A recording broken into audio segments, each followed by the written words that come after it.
Boa noite, Renata. Não nos conhecemos pessoalmente ainda, né? Mas sou fã do teu trabalho, te agradeço aí pela presença online, né? Nessa aula inaugural inédita aí para nós, que é uma experiência diferente para todo mundo.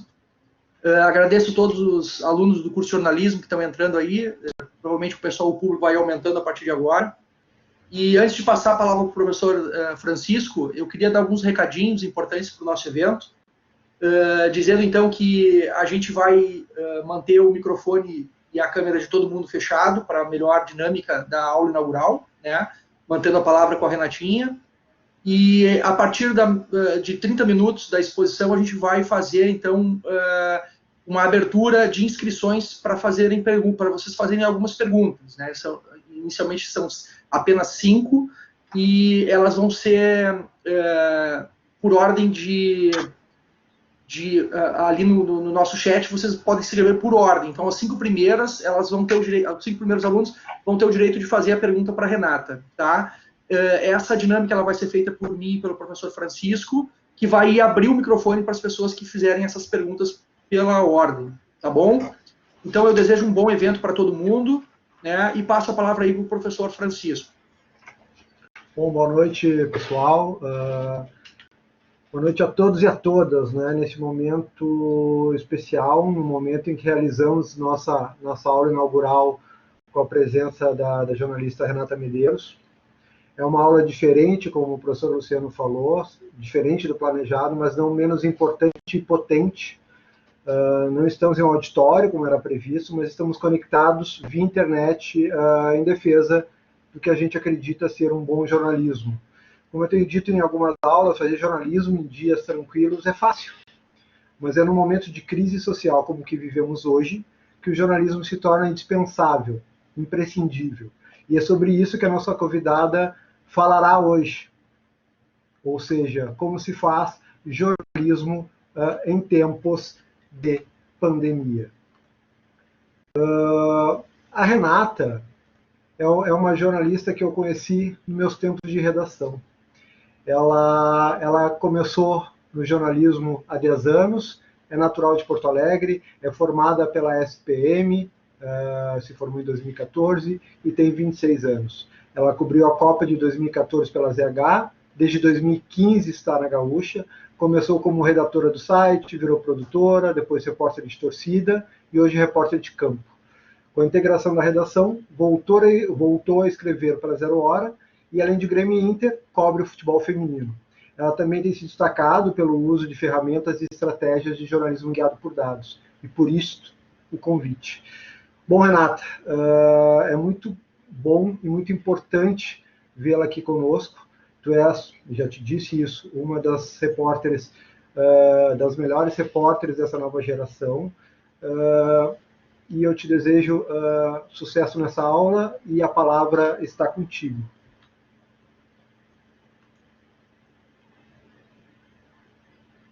Compartilhar áudio. Eu estou aparecendo? Sim. Oi, tudo bem? Sim, a minha expectativa era estar presencialmente com vocês, principalmente falando de jornalismo de dados, né, que, enfim, é algo que, incrivelmente, eu uso daquelas coisas que a gente aprende na faculdade e pensa assim, putz, será que vai rolar isso na vida real? E sim, rola muito. Então, a minha expectativa era falar sobre isso, mas acho que o factual tem mais importância nesse momento. E essa dinâmica que a gente está vivendo é totalmente inédita na vida de todo mundo, provocada pela pandemia do coronavírus. Então, Maria Eduarda Porto Braga. Já chorei te ouvindo no Redação Entrevista, não me faça chorar de novo. Inclusive, a camiseta que eu estou usando foi definida em Assembleia Geral num grupo chamado Renatália, em homenagem a Natália Kerkoven, que é colega de todos vocês. Então, um beijo para todos do grupo e para todos que estão nos acompanhando, né? Mas a ideia é que eu fale brevemente sobre tudo que mudou na nossa rotina e que depois vocês façam perguntas, porque eu imagino que todo mundo queira falar mais do que nunca, assim, porque a gente está em período de isolamento. Não sei vocês, mas eu já estou falando assim com a torradeira, Ontem eu fiz um suco verde, falei com o liquidificador, falo com a geladeira também, porque a gente não tem com quem conversar e a gente que é da comunicação fica muito inquieto e é muito dependente desse contato, assim, diário. Então, conto com a participação de todos vocês e espero que essa hora que a gente tem aí pela frente seja um grande bate-papo e não um monólogo, tá? Mas vamos lá. Como o coronavírus afetou a nossa vida? Eu até ontem, conversando com o Chico, ó, post-it, eu sou muito analógica, eu anotei os assuntos, tá? A primeira grande mudança que a gente teve foi, não grande mudança, assim, mas o primeiro contato que a gente teve com o assunto, assim, a gente do jornalismo esportivo, foi no Grenal da Libertadores. Naquele dia que teve o primeiro caso confirmado em Porto Alegre, se eu não me engano, eu fui para o hotel do Inter, eu estava fazendo a cobertura do Inter naquele dia. Eu fui para o hotel do Inter com álcool gel, com lencinhos esterilizantes, e aí eu limpei todo o meu equipamento, eu limpei onde eu ia sentar, eu já estava meio neurótica com a situação, assim. E eu acho que ainda bem, porque naquele dia eu entrevistei o Marcelo Medeiros, que 2 dias depois foi confirmado com Covid-19. Então, a partir daí, eu também entrei em isolamento por ter tido contato com uma das pessoas que foi infectada pela doença, né? Mas aí no Grenal tava aquela incerteza, será que vai ter público, será que não vai ter público no Grenal? E era algo que a gente tinha que tratar com muita cautela, né? Porque acho que em momentos em que a gente tem tanta facilidade à informação, né, tanto acesso à informação, gerar pânico generalizado é muito fácil. E o jornalismo nesses momentos tem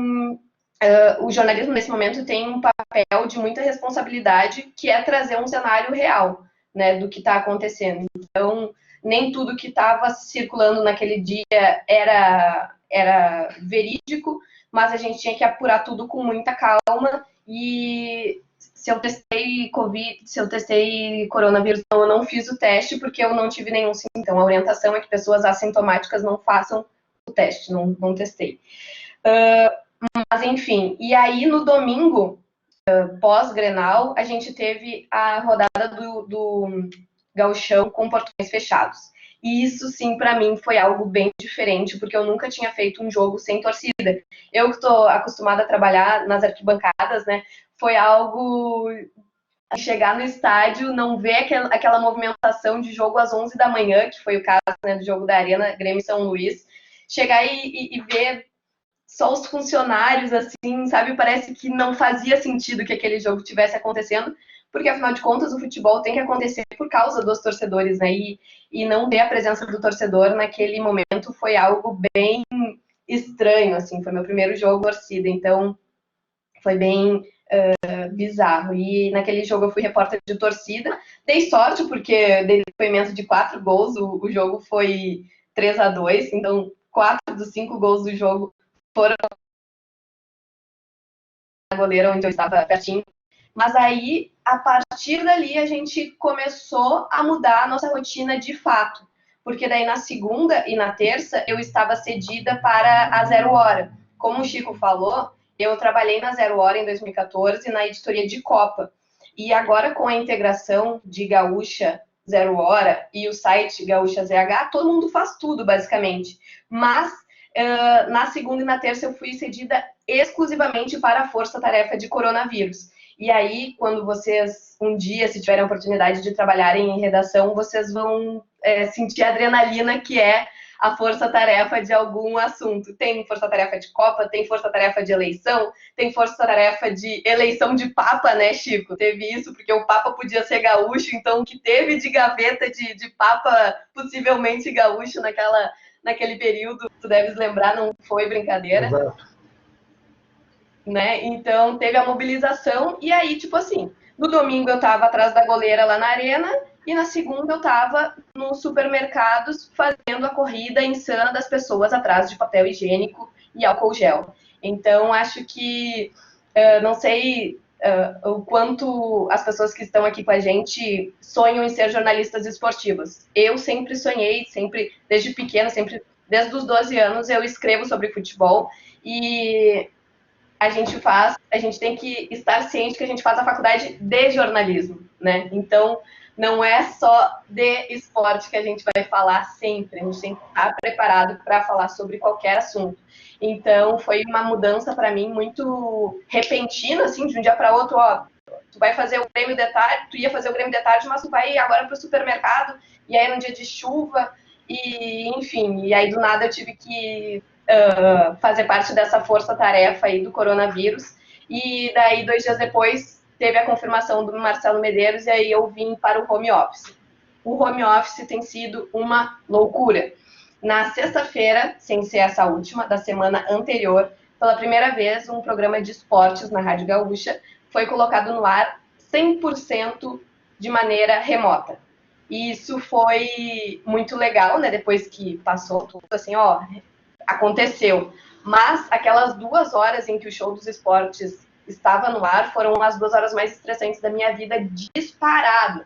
Porque eu tinha que deixar em contato 10 pessoas que estavam em 10 lugares diferentes, fazendo funções diferentes, em contato simultaneamente, para que tudo andasse. Então, aquela mania, assim, de quem, enfim, já trabalhou com produção, e vocês na faculdade têm muito essa rotina, lá no laboratório que eu já frequentei algumas vezes, da produção, né? De chegar para o apresentador e dizer, ó, break, vamos chamar o break, ou sei lá, chama tal entrevista, ou o negócio funciona através da mímica.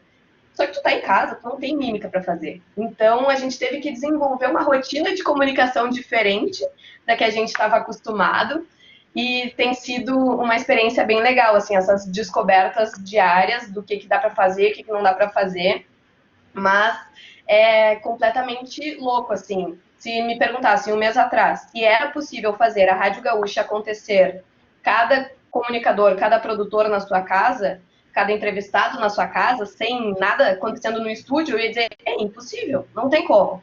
E aí, por obrigação, por imposição dos fatos e do isolamento social, a gente teve essa missão que, por enquanto, está sendo bem cumprida, não só no esporte, mas no jornalismo também. E no jornalismo, eu imagino que o desafio seja ainda maior, porque, por exemplo, eu tenho uma das minhas grandes amigas, é a Débora Cademartori, que agora é correspondente lá em Brasília. Então, ela tem que acompanhar todas as coletivas dos ministros ou dos secretários da saúde, enfim, da própria casa dela, enquanto ela está no ar na Rádio Gaúcha. Então, é a coisa acontecendo muito mais instantaneamente do que no esporte. No esporte, a gente está com os campeonatos parados agora, então tudo que a gente tem que fazer mais é projeção. E isso muda também bastante, porque uma das coisas que a gente mais tem que fazer agora é apurar informações. Então, antes eu podia, enfim, chegar, pegar o telefone da rádio para ligar pro diretor do Grêmio ou do Inter, agora eu não tenho mais telefone da rádio, isso acontece do meu telefone. Ou antes eu pegava o carro e ia lá na arena participar de uma conversa informal com os conselheiros, estreitar o vínculo entre repórter e fontes, isso não é mais possível também, porque agora o contato está proibido, né? Então, o WhatsApp foi uma das ferramentas aí que aproximou o repórter das suas fontes, algo que, para mim, ainda é muito essencial e imprescindível, assim. Acho que uma das coisas que, mesmo de longe, assim, mesmo lá do esporte, abrir a 0 hora e ver as apurações do Chico, do Treze, era algo que dizia, ó, ainda bem que existem jornalistas que apuram, porque sempre foi a minha grande paixão, assim, na faculdade. Tudo que me rendia apuração me prendia de uma forma muito grande. E acho que esse meu gosto pela apuração ajuda nessas matérias que eu tenho feito sobre a Covid-19, porque do nada eu tenho que escrever, por exemplo, sobre a cloroquina, porque o Bolsonaro resolveu falar que, ó, tem testes promissores da cloroquina. Do nada todo mundo saiu nas farmácias comprando cloroquina. E aí, tá, o que é esse medicamento aí que o presidente falou que tem testes, mas ninguém noticiou sobre os testes? Vamos atrás desses testes. Então, essa apuração é muito importante neste momento em que tem muita informação chegando para o público, mas a gente tem mais do que nunca a responsabilidade de trazer o que vale e o que não vale. Deixa eu ver o que mais que eu tinha anotado aqui. Sobre teletrabalho. O Chico falou, né? Conta pro pessoal que teletrabalho não é ficar em casa só curtindo o chimarrão, né? que tem rotina. Sim, tem rotina, isso muda muito. Eu sou uma pessoa que gosta muito do contato na redação, assim, sabe? Eu converso muito com os editores, isso eu não posso mais fazer. Semana passada, Chico, eu mandei uma matéria para um diagramador e eu não vi a matéria antes dela ser publicada. Isso, dentro da redação do jornal, é algo impensável, porque tu manda por e-mail, daí tu levanta, vai lá no computador do diagramador, vê, não, será que não fica melhor em 2 colunas? Daí tu dá uma estourada nessa foto, daí a gente consegue fazer um switch aqui no lado, vamos fazer um box. E não, isso agora não é mais, não é mais da minha rotina, então é muito diferente. E todo esse contato que antes acontecia de forma próxima, agora é tudo por print de WhatsApp, então é bem diferente. E, enfim, vocês têm perguntas para fazerem, acho que a gente pode começar aí. Se o Chico quiser complementar alguma coisa, porque eu saí citando ele, a Deus dará também. Concordo com tudo que falastes, não tem muito o que acrescentar. Pessoal, aproveitando o convite da Renata, vamos aos poucos apresentando ali perguntas. Eu vou abrindo o microfone para que vocês possam fazer a pergunta como áudio, tá? A gente fechou os áudios exatamente para não ter nenhum vazamento e também não ter problemas de conexão. Eu vou abrir do Bernardo aqui, tá? E os outros podem ir se inscrevendo. O Bernardo foi o primeiro. Me dá um segundinho aqui, Bernardo. Bernardo, eu conheço o Bernardo, Natália, responde ali no bate-papo. Deixa eu abrir aqui o Bernardo. Tá, não conheço. Ele saiu da sessão. Ele acabou Porra, Bernardo. Puxa, Bernardo. Bom, mas tu pode ir respondendo para ele, né? Ele perguntou ali como era a rotina do teletrabalho. Tá? Pode ser por aqui mesmo, Vinícius. Tu quer se inscrever, eu já posso te liberar o microfone aqui. Tá, vamos responder para o Bernardo, então, antes. Porque, assim, o teletrabalho mudou muito a minha rotina. Porque eu sou uma pessoa muito hiperativa e agitada. E ter que ficar em casa, e eu tô em casa há 16 dias, hoje eu fiz as contas, é meio enlouquecedor. Porque tu perde o contato diário com as pessoas. E eu nunca gostei de ser uma jornalista de redação. Então, sempre que eu posso ir na rua apurar o que eu estou escrevendo, para mim é melhor. Eu não curto, assim, ligar, guarda municipal, é verdade que está rolando alguma coisa aí na praça tal. Não, eu gosto de ir na praça tal, ver o que está acontecendo e relatar o que está acontecendo. Então, não poder ir à redação e não poder ir até o lugar onde as coisas estão acontecendo é algo bem agoniante. Então, eu tive que fazer algumas adaptações na minha vida pessoal para que a minha vida profissional andasse. Renata Medeiros entrou na sessão.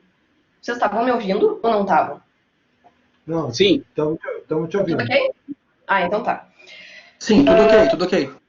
Tá, perfeito. Eu achei que tinha caído e voltou agora, mas então vamos seguir. Então, eu tive que fazer algumas adaptações na minha vida pessoal para que a profissional pudesse continuar tendo, por exemplo, algo que eu não fazia nem fora de casa, exercícios, e eu tive que fazer porque senão eu não sabia o que fazer com a minha energia. Eu queria ligar para Inter, para Grêmio, para Aimoré, para São José, para Veranópolis, para Esportivo, para Caxias, para Juventude, tipo, queria apurar tudo com todos os clubes porque eu precisava ocupar a minha cabeça de alguma forma. Então, comecei a fazer exercícios dentro de casa. Nos primeiros dias funcionou super bem. Hoje eu já estou entediada. Então, comecei a procurar o que será que eu posso fazer fora de casa. Aí vi, Hemocentro precisa de doadores de sangue. Lá, graças a Deus, amanhã eu vou sair para doar sangue. Então, isso é muito...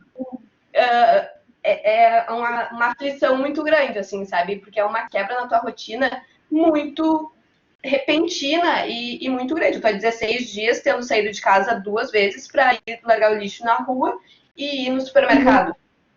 E antes eu conversava com muitas pessoas no meu dia e agora, graças a Deus, eu tenho só... tenho uma amiga que mora comigo, então, graças a Deus, tem essa pessoa que ainda mora comigo que eu posso conversar.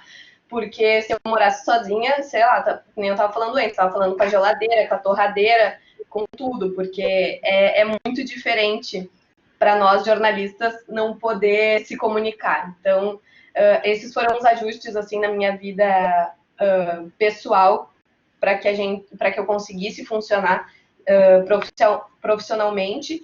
E, assim, quando a gente está na escala, hoje, por exemplo, no Grêmio, eu trouxe as informações durante a tarde, teve a cura do presidente Romildo Bolzan, e aí não é assim, teve a cura do presidente Romildo Bolzan. Quantas ligações eu tive que fazer para ter essa informação? Né, para os diretores que sobraram sem a Covid-19, porque o Grêmio teve uma série de diretores também contaminados pela doença, então tem que ligar para os diretores que a gente tem como fonte, nenhum deles confirma, então tenta contato com a família, só que ter contato com a família nesse momento também é meio complicado, porque é uma coisa meio invasiva, né? Semana passada, por exemplo, estava na minha pauta, no dia que eu estava na Força Tarefa, contar a história da segunda vítima de Covid-19 no Rio Grande do Sul. Era um senhor lá de Santa Cruz do Sul, eu apurei o nome, eu apurei de onde era o cara, tinha várias informações da vida dele, porque consegui com conhecidos lá de Santa Cruz, só que ninguém da família dele me autorizou a publicar. Então, eu tinha uma página de jornal pronta, pendurada. E isso, para mim, que era do esporte, que sou do esporte, assim, era algo de tipo, meu Deus, eu passei a tarde inteira apurando e levantando informações sobre uma pessoa, eu escrevi uma página inteira de jornal que amanhã não vai estar no jornal porque ninguém da família autoriza a publicação, mas essa é a responsabilidade que a gente tem que ter, né, e que eu tive hoje, antes de divulgar isso no ar, falei com a dona Vera, a esposa do Romildo, e eles autorizaram a divulgação da cura e tal, mas, enfim, não é sentar e esperar as coisas acontecerem, tem muito mais apuração, porque as informações não chegam até ti, tem que correr atrás delas, então tu gasta muito tempo apurando, as dificuldades técnicas também são bem grandes, porque vou até mostrar para vocês o aplicativo que a gente usa na Rádio Gaúcha para ter som de estúdio e não aquele som de microfone. Report Live. Vou entrar aqui para mostrar para vocês como é que ele funciona. Ó. Dá para enxergar? Dá para enxergar, né? Aqui onde está a bolinha mais baixa é onde eu falo, tipo, modula o que eu estou falando. E lá, no outro lado, é o retorno, ou seja, a rádio que eu tenho que ouvir. Então, eles dizem, conecta no canal tal. Aí vai abrir aqui, a lista dos canais que estão livres. E aí eu escolho o canal que eles lá na central determinaram que é para eu escolher. E aí, quando me deram acesso a esse aplicativo aqui, eu estava fazendo com o fone do iPhone normal, assim. E aí isso estava gerando muito ruído.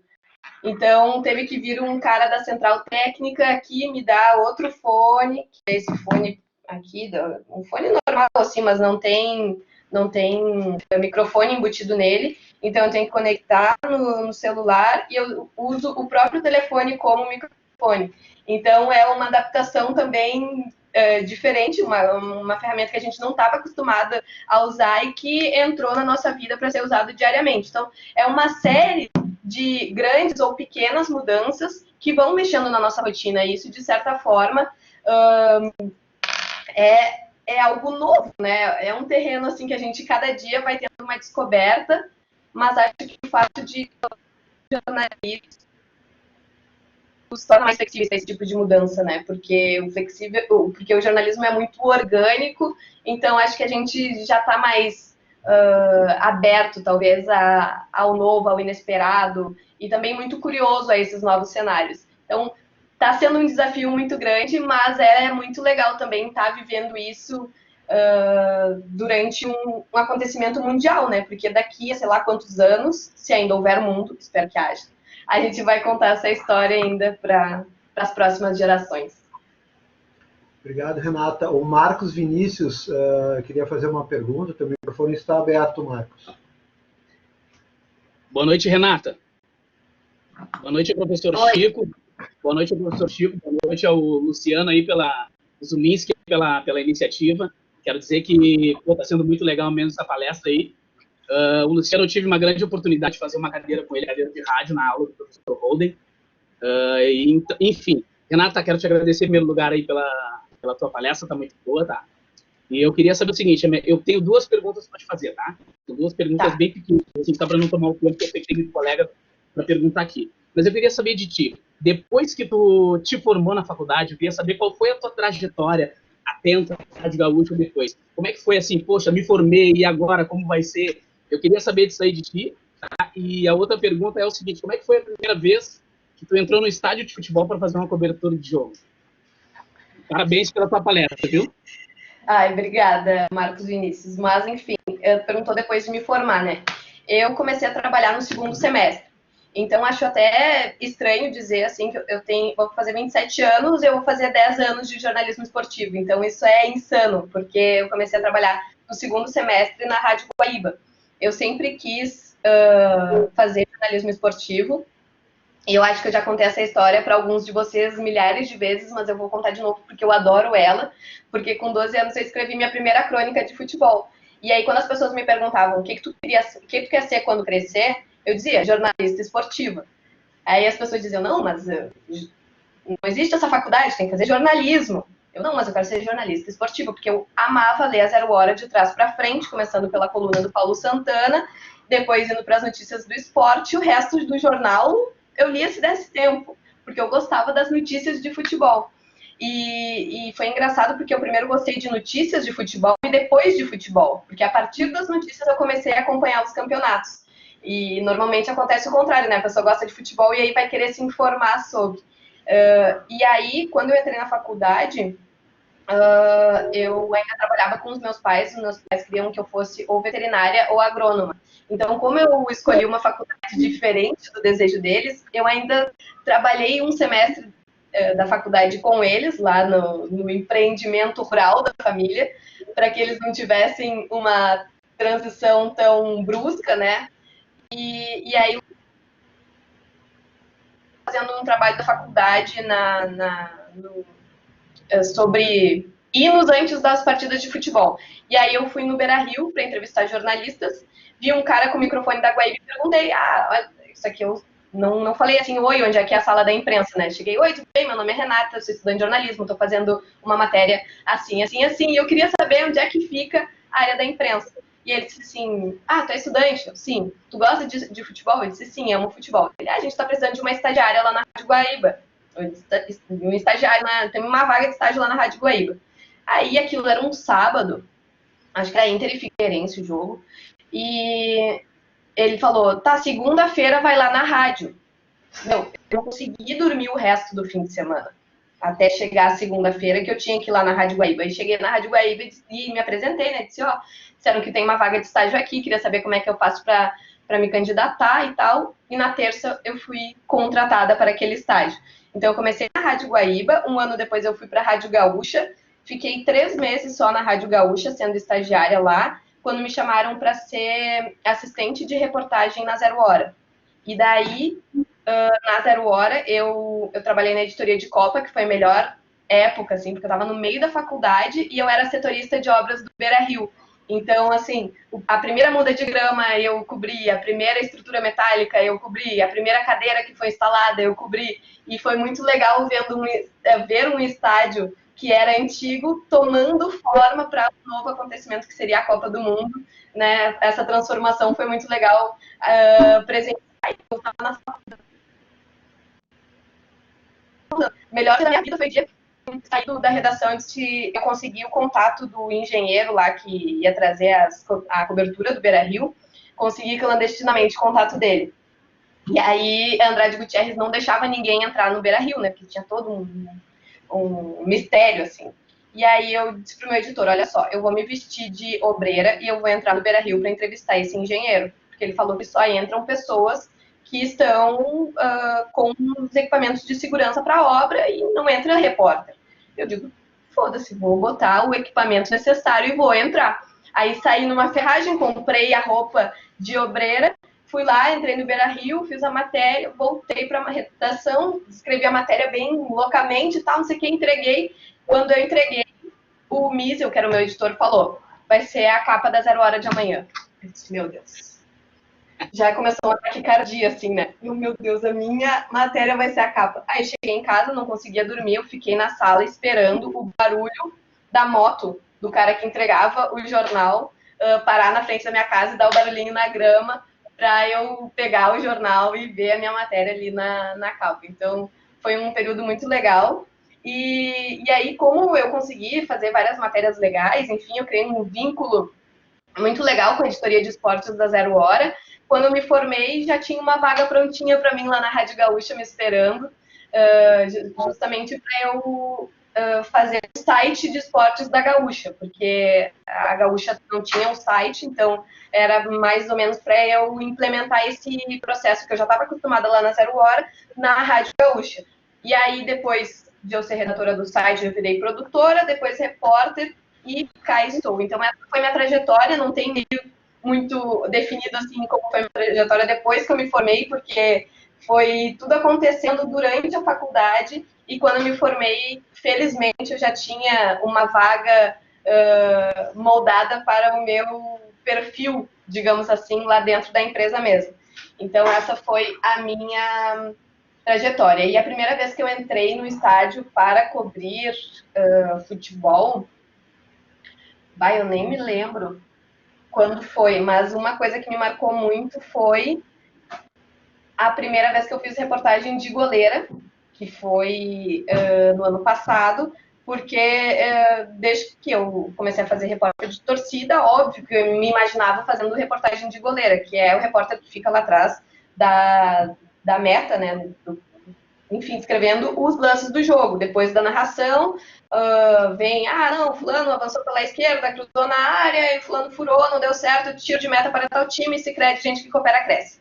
Eu queria ser essa pessoa, mas eu ainda não tinha sido essa pessoa. E aí, um dia, a gente teve um problema na escala, faltou um repórter, e aí o Pedro Ernesto me fez no ar o convite para eu ser a primeira mulher a fazer reportagem de campo na história de 92 anos da Rádio Gaúcha. Então, esse dia, sim, eu lembro especificamente de como ele foi, da sensação que eu senti na hora, assim, de borboletas no estômago, de, meu Deus, era isso que eu queria mesmo. Por isso que desde os 12 anos eu queria ser jornalista esportiva, é esse frio na barriga que faz as coisas terem sentido. Então, foi sobre sensação mesmo. Acho que essa foi muito marcante, e também aquela vez que eu esperei o jornal chegar em casa para ver minha matéria na capa. Pessoal, eu vou seguir aqui a ordem. Antes, o Rejanir queria fazer uma pergunta, não sei se ele pode abrir o microfone, e depois a gente vai ali para a pergunta do Kainan e da Natália. Rejanir, está aí? Tá me ouvindo, Chico? Sim, senhor. Tudo certo? É um prazer estar falando contigo, com a Renata também. Boa noite ao Luciano. Basicamente, a minha resposta foi respondida. Então, eu gostaria de aproveitar a oportunidade e parabenizar vocês pela iniciativa e a Renata pelo trabalho. E também dizer que eu curti muito essa camisa do Raio Valecano. Valeu. Bom, a Renata ali, o Kainan já fez a pergunta pelo bate-papo ali. Qual é o momento que mais te colocou à prova por ser mulher e da área do esporte? Bom, eu acho que, meninas que querem jornalismo esportivo e estão no bate-papo, assim, estejam preparadas para provarem a todo momento o quanto sabem sobre futebol. Porque, normalmente, quando a gente diz a gente tem que responder um quiz que os meninos não precisam responder. Tipo, então, tu gosta mesmo de esporte? Me diz o que é um impedimento. Me diz a escalação da seleção tricampeã do mundo de 1970. Me diz, então, a escalação que ganhou a Champions em sei lá quando. Então, a gente é testada a todo momento e a nossa credibilidade é colocada à prova. Ano passado, por exemplo, eu consegui, o que foi? A informação de que o Dourado tinha se machucado e que o D'Alessandro ia jogar. E aí, o Inter divulgou a escalação 15 minutos antes do prazo fatal, digamos assim, com o Dourado e não com o D'Alessandro. E veio um monte de gente dizer, olha só, viu? Tu tava errada, e não sei o quê. Fiquei muito chateada, assim. E aí, 15 minutos depois, confirmou a minha informação oficialmente. E aí eu ouvi assim, para quem será que ela deu para conseguir essa informação? Então, além de ter que provar que tu sabe, além de provar que a tua informação é confiável, tu tem que ouvir coisas que os homens não precisam ouvir. Então, acho que a gente passa por isso diariamente, na produção mesmo, assim, fulano de tal não tá me atendendo, liga tu aí pra ele, porque mulher ele atende. Não, só um pouquinho, será que ele não me atende porque eu sou uma boa repórter, que eu ligo pra ele todas as semanas pra apurar informações, e ele confia no meu trabalho, e ele me acha uma repórter competente? Tem que sempre ter essa conotação pejorativa quando se trata de repórter mulher. Então, acho que a gente, infelizmente, tem que estar preparada para isso, porque isso ainda existe.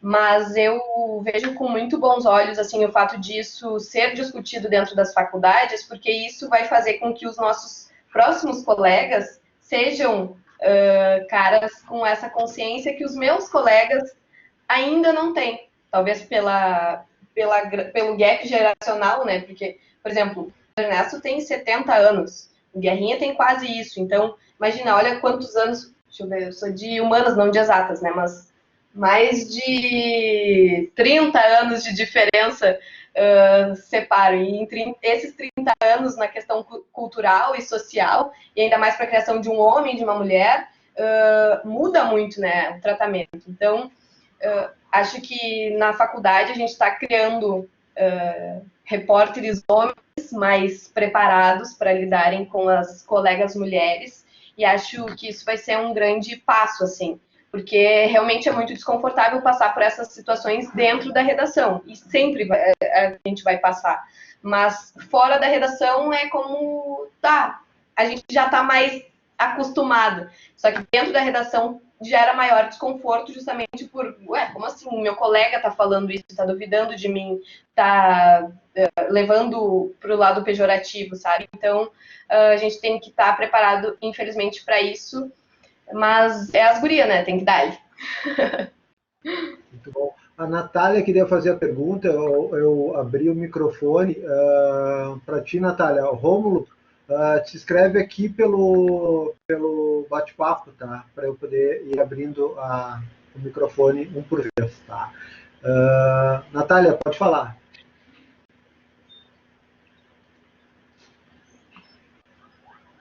Natália? Acho que a Natália não conseguiu entrar ainda. Eu vou abrir para o Rômulo fazer a pergunta. Alô? Depois... ok. Estamos te ouvindo, Natália. Contigo. Muito obrigada. Oi, Natinha. Prazer estar aqui contigo de novo. Eu tinha te entrevistado no passado, que eu tinha feito uma reportagem sobre as dificuldades das mulheres no futebol, em cobrir, etc. Inclusive, só dando um adendo no que tu falou, na outra eu sou nova, né? Oi, Francisco, Luciana, tudo bem? Eu sou nova na Uniriter. Eu estava em outra faculdade antes e eu sempre fiz reportagens, assim, sobre futebol e esporte feminino, né? E lá na minha faculdade, sempre quando eu apresentava os trabalhos, eu percebia aqueles olhares, assim, sabe, de todos os guris, assim, que gostavam de futebol da sala, prestando muita atenção no que eu tava falando. Tipo, quando era um guri apresentando sobre futebol, tipo, tudo bem, é um guri que tá falando, mas daí eu apresentando era aquele olhar, assim, desconfiança e tudo mais, pra ver se eu tava tudo direitinho. Mas, enfim, é isso aí, as gurias a gente vai dominar a área do esporte. Eu queria perguntar pra ti como é que foi cobrir a final do Gauchão feminino, né, o Grenalzinho lá em Juí. Como é que foi essa experiência? Porque foi a primeira vez, né? Eu imagino que deve ter sido muito massa e eu espero que futuramente a gente possa cobrir junto. Deixa meu currículo aí na Gaúcha, viu? Beijão. Beijo, espero que sim. Aliás, gurias que gostam de esporte, mandem currículo para renata.medeiros@r de rádio, d de dado, gaúcha.com.br, porque sempre que me dizem, não tem mulher no esporte porque a mulher não gosta de esporte. Aí eu quero responder com esses currículos que vocês me enviarem, porque a partir de março vai abrir, quer dizer, já está acabando março, né? Março sem coronavírus abriria uma vaga de estágio lá na Rádio Gaúcha. Então, quando essa vaga abrir, eu quero indicar apenas gurias para essa posição. O Grenal lá de Juí foi muito massa e foi uma briga muito grande para a gente conseguir cobrir, porque era um fim de semana com o Grenal do futebol masculino. Então, a gente rolou assim uma briga com a federação enorme. Eles conseguiram trazer o jogo para sábado E aí, para não conflitar em horário com o Grenal masculino, e aí, enfim, teve primeiro essa briga, né, para a gente conseguir transmitir e ser uma equipe totalmente feminina. Foi muito massa. Me mandaram um dia antes para Ijuí para fazer a chegada dos times lá, então foi uma cobertura como se fosse uma final ou um jogo do futebol masculino, assim, sabe? O repórter lá chegando, ó, chegou o ônibus aqui, tá descendo primeiro a atacante Fabi Simões, uma palavrinha sobre a final de amanhã. Ah, o grupo tá preparado, não sei o quê, nananana. Então, tudo isso teve igual, assim, acho que eu fiquei muito feliz também por causa disso, pela importância. Ó, repete e-mail, vou escrever o e-mail aqui depois, tá? E acho que a representatividade foi muito legal, porque a gente conseguiu mostrar que sim, é importante também o futebol. E sempre que me dizem, eu não gosto de futebol feminino, eu digo, então tu não gosta de futebol? Porque futebol é um esporte praticado por homens e mulheres. Se você não gosta de futebol feminino, você não gosta de futebol. Para mim, é essa a leitura que a gente faz, sabe? E eu até botei os guri que não gostam de esporte, podem mandar currículo também. Olha, podem, mas o que eu vou fazer com os currículos eu não, não sei.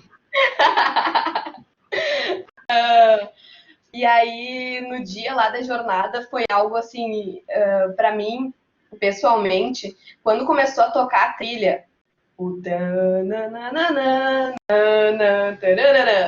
Grenal feminino, final, não sei o que, pra mim foi algo tipo, meu Deus, tá acontecendo, as gurias vão jogar e as gurias vão reportar. Que inédito isso, porque no ano anterior a gente fez um posto só, foi Grenal também, no Beira-Rio, tipo, 5.000 pessoas só, e aí a gente fez um posto informando o tempo e placar. E pra mim já tinha sido, nossa, a gente tá entrando no jogo da Libertadores dizendo, ó, tá 43 do segundo tempo, 1-1, vai pros pênaltis. Para mim já era o máximo. E um ano depois a gente estava fazendo a transmissão completa, com repórter de goleira, com narrador, com comentarista. E aí as pessoas, tipo, envolvidas na transmissão me perguntando as informações de tipo, não, mas a Sorriso joga melhor pela esquerda, pela direita, ela é mais ponta, ela é mais meia, ela é mais extrema, não, porque o esquema com a Fabi, por que ela joga na lateral direita na seleção e no Inter ela joga como atacante? O que isso pode mudar e tal, não sei o quê. Então, foi muito legal, assim, ver o envolvimento de toda a equipe com um assunto, mas eu sinto falta de que todos peguem o assunto do futebol feminino como de sua responsabilidade também. Parece que, eu tenho essa impressão, pelo menos, de que os homens dizem, não, futebol feminino, deixa as mulheres falar, deixa as mulheres falarem e tal, sendo que é futebol. Então, todos têm que cobrir da mesma forma, sabe? Falta esse sentimento de responsabilidade, eu acho. Mas é algo que a gente está evoluindo e eu prefiro ver pelo lado bom, assim. Que massa que teve uma transmissão completa da Rádio Gaúcha. Esse ano a gente estava noticiando também cada rodada do Brasileirão, que começou já em fevereiro, agora teve a parada. Eu vou começar a fazer semana que vem uma matéria sobre os impactos dessa parada do coronavírus no futebol feminino, porque imagina, o futebol feminino. Agora o futebol está passando por uma crise absurda. Imagina o futebol feminino. Então, eu vou investigar isso também para a próxima semana.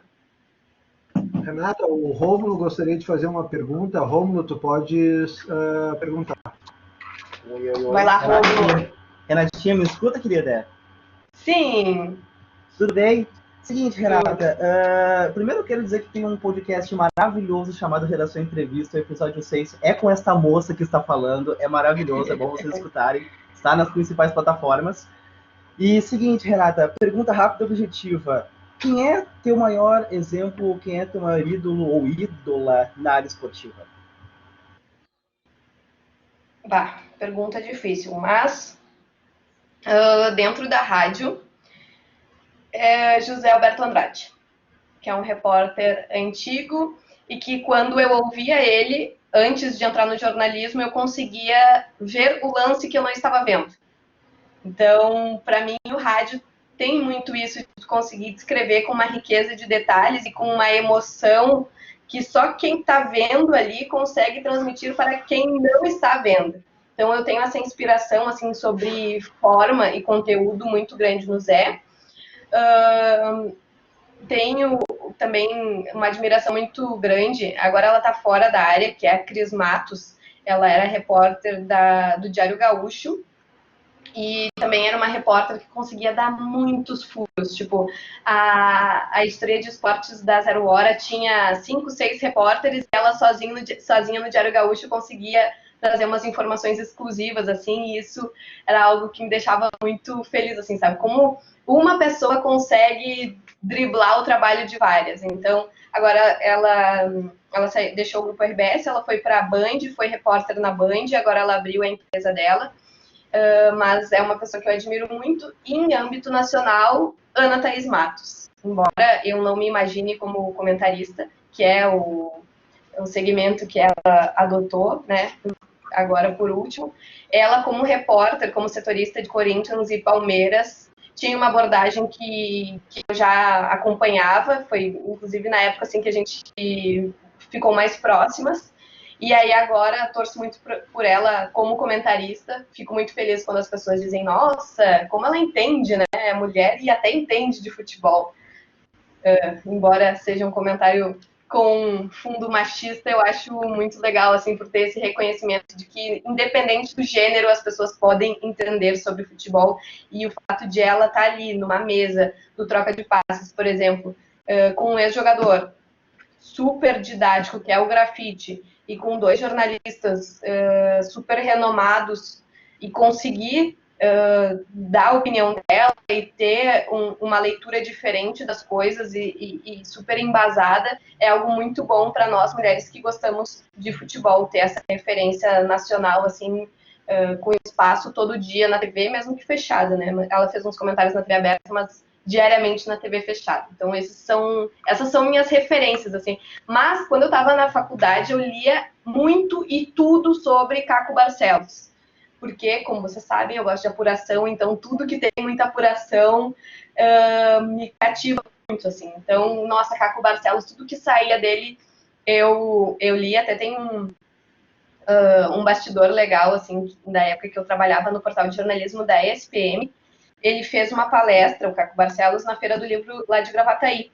E eu morava em Gravataí com os meus pais nessa época. Agora eu moro em Porto Alegre, vai fazer 2 anos.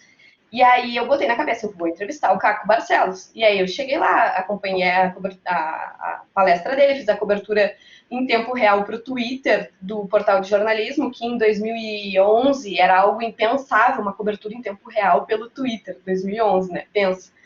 E aí eu fiz essa cobertura e tal, e aí depois fui tentar entrevistá-lo. E a assessora dele disse, não, ele não tem tempo, porque o voo dele é hoje à noite, então ele vai sair da palestra e ele vai direto para o aeroporto. E aí isso foi no prédio do SESI, lá em Gravataí. Eu pensei, bom, como será que ele vai embora? Bom, ele vai ter que entrar no elevador. Aí eu entrei no elevador e fiquei apertando o E1, que era do estacionamento, até o 12. Tipo, fiquei uns 15 minutos do E1 ao 12, do E1 ao 12, do E1 ao 12, até ele entrar no elevador para ir embora. E eu entrevistei ele dentro do elevador. Então foi tipo assim, algo que o mini repórter, no segundo semestre da faculdade, primeiro, segundo, foi ali na transição, foi algo tipo assim, meu Deus, que massa, eu consegui entrevistar o Caco com a assessora me proibindo. Então, foi uma experiência bem legal, assim, e acho que quem curte reportagem, assim, eu gosto muito de escrever, né, eu lamento muito o enfraquecimento do jornalismo impresso, porque foi o que me fez amar o jornalismo, assim, eu gosto muito de escrever. Então, quem gosta ainda, eu acho que lendo o Caco Barcelos tem um calorzinho no coração, assim, que falta na nossa profissão. Renata, tem uma pergunta sobre o melhor. A Natália, a Nath está sem o microfone, ela perguntou qual é o melhor pão de queijo. Não, pão de alho, desculpa, de mineiro aqui. Pão de alho que tu já comeu. Pão de alho Santa Massa. Tá. Era isso Renata, que eu via, só o pão de alho Santa Massa, Chico. Eu imaginei que a Renata agora deixou a Natália chorando aqui no canto da sala. Renata, enquanto alguém vai... Pessoal, vamos fazer mais perguntas aí. Eu queria te fazer uma pergunta, tá? Porque eu me lembro quando tu entraste na redação, e sempre com essa pegada reporteira, né, que muita gente que vai para o jornalismo esportivo, que ao final trabalhar com opinião, quer trabalhar numa sala de redação, opinando, e tu sempre teve essa marca da apuração e essa marca da reportagem, ou seja, que lugar de repórter é na rua, né? Eu queria ver como foi essa tensão, se sempre foi mais difícil fazer a reportagem, e ainda sendo mulher, e todas essas barreiras dentro do jornalismo, tu acha essa relação que tu tem com o jornalismo, informação, e não o de opinião, que geralmente é um caminho que muitos alunos procuram aqui. Como eu gosto de jornalismo esportivo há muito tempo, Chico, eu me considero conservadora em alguns pensamentos que eu tenho. Por exemplo, comentarista só pode comentar depois de reportar. Repórter só pode reportar depois de produzir. Então, acho que é quase um videogame, sabe? Só atinge um status depois de passar por determinada fase. Então, eu acho, talvez, algum dia eu queira comentar, mas eu acho que eu não produzi dentro da reportagem o suficiente para me dar a chancela de comentarista. E acho que quem entra na faculdade de jornalismo, e me corrige se eu estiver errado, talvez seja um preconceito que eu tenho, não pode entrar com a vontade de dar opinião. O jornalismo é sobre informação. Então, como tu vai conseguir aquela informação? Por meio da apuração. Então, como é que tu vai opinar sobre algo que tu não sabe como se chega naquela informação? Né? Então, acho isso muito importante, assim, que a gente cumpra todas as fases. Eu, felizmente, consegui cumprir. Atualmente, eu ainda sou produtora, além de ser repórter, o que me ajuda muito, porque a produção exige um trabalho minucioso de bastidor tão grande, te dá uma bagagem absurda para a reportagem. E a reportagem, aparece o teu nome, aparece a tua cara, aparece a tua voz, mas a produção não. Só que tudo que vai numa reportagem é trabalho da produção. Às vezes a produção é feita pelo próprio repórter, mas quem é produtor exclusivamente da produção mesmo é muito desapegado dessa assinatura, é apegado mesmo à informação. Então, acho difícil, assim, tu querer opinar sem ter passado pelo menos por essas duas fases, que é a produção e a reportagem. Eu me sinto extremamente incomodada quando eu vejo pessoas jovens comentando. Porque assim, quem é essa pessoa? O que ela produziu? O que ela sabe sobre esse assunto? De que maneira ela mergulhou neste tema para dar essa opinião? Então, acho que a Ana Thaís, por exemplo, ela é jovem e está fazendo um comentário. Ela tem 30 e alguma coisa de anos, né? Tão jovem assim, comparando com a minha idade, por exemplo. Mas ela tem uma trajetória como setorista que credenciaram ela para ocupar o posto de comentarista. Então, acho que a gente tem que se apegar primeiro a isso, sabe? Olha, o que precisa acontecer para eu virar um comentarista? Bom, tu precisa... Todo mundo vai te conhecer pelo teu trabalho e, a partir daí, começar a prestar atenção na tua opinião. Antes disso, a tua opinião acho que vai ser considerada muito frágil por quem está ouvindo. Então, essa é a minha opinião. Não sei se está certa ou se não, ou se eu estou sendo muito conservadora, porque às vezes as pessoas dizem que eu sou uma pessoa de 26, 27 anos, mas com uma alma de 80 e poucos. Então, enfim, é o que eu penso. Renata, primeiro que concordamos, tá? Eu abri o microfone para o Matheus, mas tem duas perguntas que eu acabei rolando a barra e não visualizei, que são com microfones fechados, tá? Primeiro do Leonardo Bender, tá? Renata, creio que na tua infância, ou até mesmo atualmente, tu tenhas um clube do coração aqui no estado. Como foi ou é para te lidar com esse clubismo na tua carreira? Ou, caso não tenha nenhum clube mesmo, a pergunta que fica é: quais são as tuas próximas metas e sonhos profissionais? Eu já vou emendar com a do Luca, tá? Luca Fumes, que eu também acabei passando aqui. Oi, coisa linda essa aula. Queria saber em relação ao teu conhecimento quanto a estádios do mundo. Qual a atmosfera mais incrível? Tá. Sobre clubismo, tá? Isso é outra opinião bem conservadora que eu tenho, que é: repórter não pode ter time. Porque o meu time importa tanto no meu trabalho quanto o fato de pedir o Big Mac sem picles. Ou seja, nada. O meu time não importa em nada no meu trabalho. Então, acho que essa informação é irrelevante para o público. Porque o público, sim, não tem maturidade para ouvir uma informação sem pensar: ela está dizendo isso porque é gremista. Ela está dizendo isso porque ela é colorada. Então, o público gaúcho e brasileiro, de certa forma, não está preparado para saber o time para qual os repórteres / comentaristas torcem. Então, acho que repórter não pode ter time. Para mim, foi bem peculiar, assim, porque óbvio que eu gostei de futebol tendo um time, né? Como é que eu vou ir pro estádio sem ter um time para o qual torcer? Como é que eu vou amar a atmosfera de torcida sem ter vivido essa atmosfera de torcida?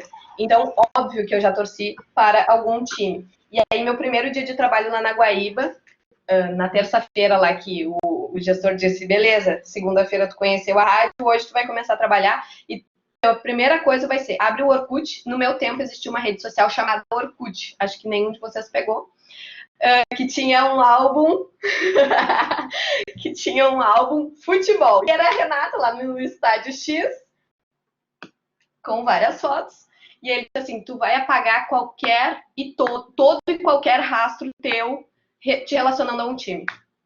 E esse foi meu primeiro dia de trabalho, e eu agradeço muito a esse chefe, Rodrigo Có é o nome dele, que me orientou isso no meu primeiro dia de trabalho. Hoje, quando querem me pegar no meu pé, ou seja, uma vez a cada um dia, ninguém tem o registro de Renata com camiseta de algum time da capital para encher o saco. Então, acho que é muito bom as pessoas não terem um time. E assim, às vezes eu tive um colega lá, Chico, na Zero Hora. Durante a época que eu era assistente de reportagem, ele era estagiário, então eu me achava a chefe do estagiário. E aí ele disse: não, porque eu posso ter time, o Guerrinha já se anunciou colorado, por que eu não posso?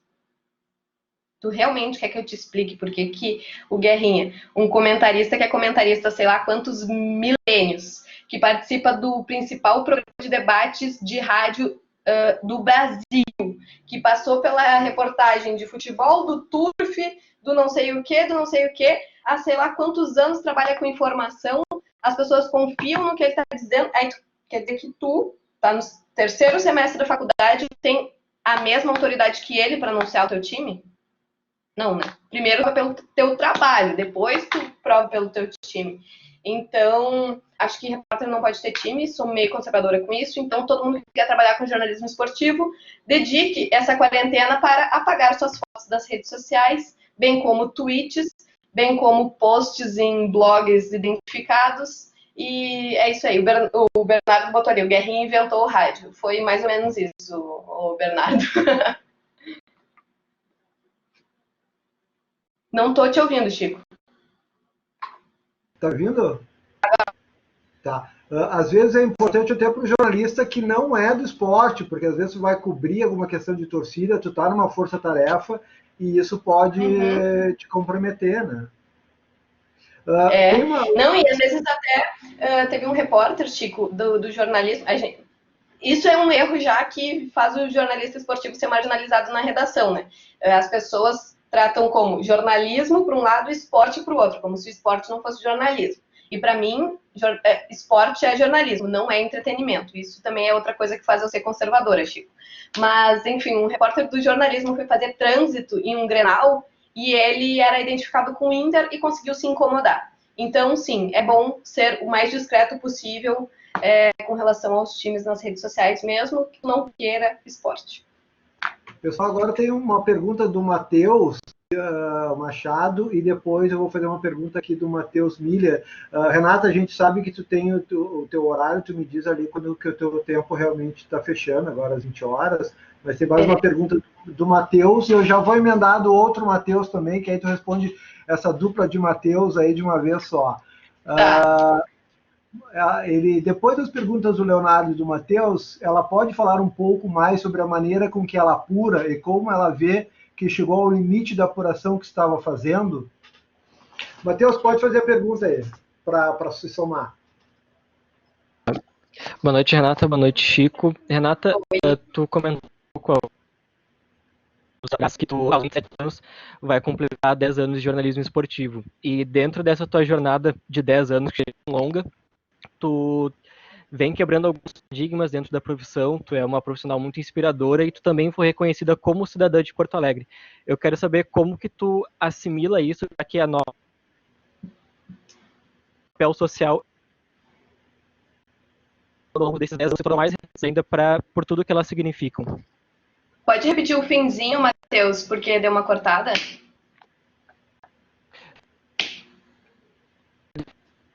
Tu pensa de todas essas coisas que tu já conquistou ao longo desses 10 anos de carreira, já que a gente trabalha, né, a gente tem um papel social muito importante pela nossa função dentro da sociedade e todas essas conquistas que tu vem acumulando ao longo dos anos? Eu demoro para assimilar um pouco, assim, sabe? Quando me convidaram para ser cidadã emérita de Porto Alegre, eu estava com esse mesmo chimarrão aqui, comendo bergamota de perna de índio no gabinete lá da vereadora, que me convidou, a Cláudia Araújo, porque eu não tinha ideia do que estava acontecendo naquele momento. Então, tipo, eu tinha que sentar e esperar por ela e tal, eu não sabia o que era para conversar. Eu achei que iam fazer algum movimento de mulheres sobre alguma coisa, enfim.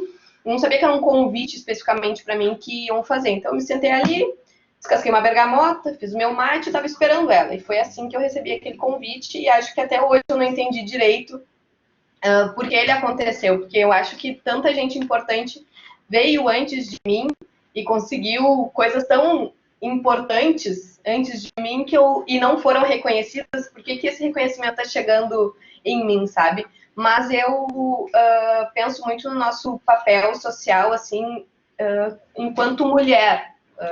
Toda vez que eu abro o microfone, assim, eu faço questão de dizer boa tarde a todos e a todas que nos escutam, sabe? Porque, sim, tem mulher lá no outro lado do rádio ouvindo sobre futebol, embora vários colegas meus achem que não, que estão falando só para homens. Eu faço questão de dizer que, sim, vocês estão aí, eu estou aqui com vocês, mesmo que do outro lado. Uma das coisas mais marcantes, assim, que eu tenho foi uma guria de uns 14 anos, mais ou menos, que chegou para mim um dia no Beira-Rio, disse que queria falar, assim, tipo, eu tirei o fone, ela, não quero falar no ar, eu só queria te dizer que toda vez que eu tô em casa, ouvindo rádio, e ouço as tuas manchetes aqui do Beira-Rio, eu me sinto acolhida, eu sei que não vai ter só eu de mulher na arquibancada do meu time, e aquilo pra mim foi tipo, é para isso que a gente faz jornalismo, é para mudar a vida das pessoas, seja dando uma informação, seja ocupando um lugar que as pessoas da nossa sociedade querem ocupar.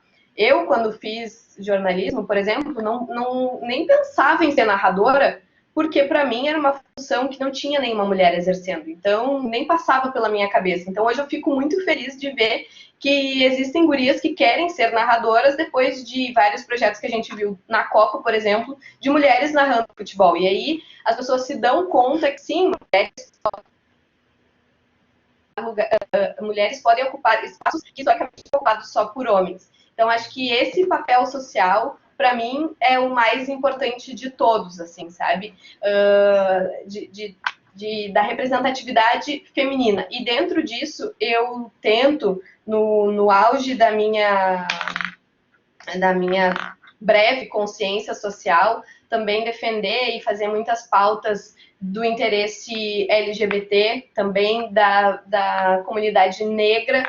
Então, de todas as minorias, mesmo que eu não esteja inserida nelas, eu tento dar voz a essas pessoas, assim. Então, é um exercício que te tira da zona de conforto. Eu acho que quem quer estar dentro da zona de conforto não pode começar a fazer uma faculdade chamada comunicação social. com especialização em jornalismo. Então, acho que esse papel social está ligado à profissão que eu escolhi. Renata, eu vou emendar aquela primeira pergunta do Matheus com uma do Thiago, e aí a gente vai para o encerramento, porque eu sei que tu tem que voltar para a redação, tá? Que é a seguinte: o Thiago Nascimento, o Matheus está perguntando ali quando que tu compreende que a apuração já está bem feita, tá? Verdade. E o Thiago Nascimento, ele está sem microfone também, e ele pergunta assim: gostaria de saber como tu consegues armazenar os dados de uma partida, ou dados de um jogador ou de algum time. Onde tu consegue esses dados? Pois quero essa dica para utilizar em campeonatos de surf. Tá? Tem uma última pergunta aqui, mas acho que tu já tinha respondido em relação à participação das mulheres no futebol e essas novas gerações de jornalistas, como estão encarando as mulheres no jornalismo esportivo. Acho que tu já tinhas respondido, que é uma última pergunta do Felipe. E a questão de... o Ângelo aqui perguntou sobre o Bagé, presidente da Associação de Jornalistas Esportivos, e revelou o seu time. Acho que tu já falou dessa questão de revelar times, né? A tua posição sobre essa, Ângelo. Então eu vou deixar um pouco ali, mas se tu quiser falar, ele fala da questão que o Bagé entregou o seu time, tá? Mas eu acho que essa questão também ali do Matheus da apuração e de onde tu busca os dados, eu acho que ainda não foi respondido. Tá, Chico, só me tira uma dúvida antes. Até que horas o pessoal fica envolvido com essa call? Essa call a gente marcou até as 20 horas, pela tua demanda de voltares ali a Gaúcha, mas a gente pode ficar mais um pouquinho aqui. Os meus alunos de jornalismo de dados hoje, por exemplo, poderiam ir até às 10. Mas vamos mais um pouco. Eu não quero engatar ninguém, eu só preciso de 2 minutos para gravar um boletim, posso gravar na frente de vocês, inclusive, que vai para o ar na Rádio Gaúcha. Perfeito? Então vamos fazer o seguinte... Eu só vou fechar o microfone aqui de quem está aberto para não vazar o som no teu boletim aqui. E a gente vai ter uma aula de gravação ao vivo de boletim com Renata Medeiros, tá? Deixa eu fechar os microfones aqui. Fecha aí. Eu vou gravar aqui, vai ser para o show dos esportes, tá? O boletim sobre o Grêmio de hoje.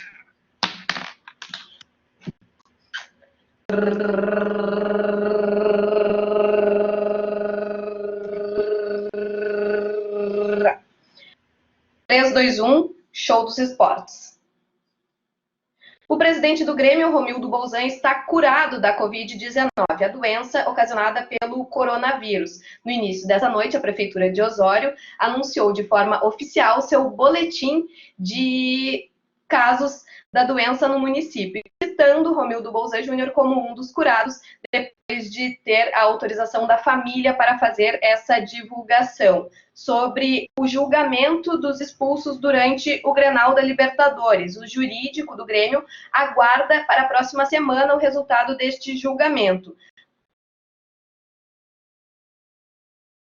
A conferência entre os 3 auditores da Conmebol ainda vai definir esse resultado, que trará as punições a Paulo Miranda, Luciano, Pepe e Caio Henrique, que foram expulsos na ocasião. Outro trabalho para o departamento jurídico durante essa parada é a formalização da redução salarial, que ainda não foi oficializada. O Grêmio decidiu que vai manter o salário, mas diminuir o direito de imagem a que cada jogador tem direito por mês e vai pagar isso daqui a alguns meses.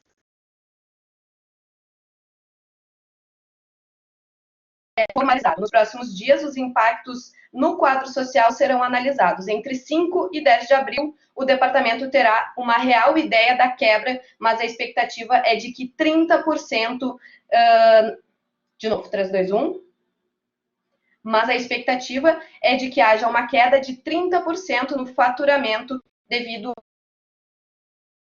nesse período. Com as informações do Grêmio,